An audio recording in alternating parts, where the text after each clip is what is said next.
আমরা বলতে চাই, খাম্বা তারেক তোর কাছে কয়টা খুনের প্ল্যান আছে? নেতা করে খাম্বা চুরি, কর্মী ধরে গলায় ছুরি।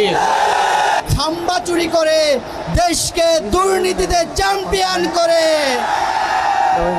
পুরুষের মতো বিমানবন্দর দিয়ে পালিয়ে যাওয়া কিছু মানুষ আবারও তাদের সন্ত্রাসী চরিত্রকে ফুটিয়ে তুলছে।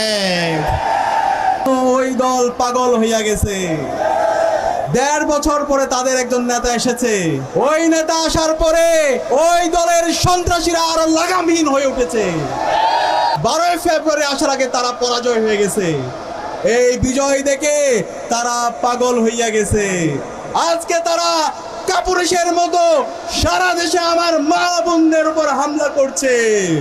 আমরা বলতে চাই, ওই বিএনপির সন্ত্রাসীরা আর কোন মা বোনদের উপর যদি তোরা হামলা করোস, আমরা সারা দেশের 18 কোটি জনতাকে নিয়ে প্রতিরোধ গড়ে তুলবো।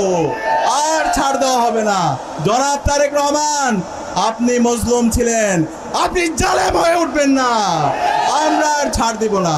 কোনো টুকাই দিয়ে ছাত্রদল পরিচালনা তোমরা করো না, তাহলে তোমাদের মান সম্মান থাকবে না।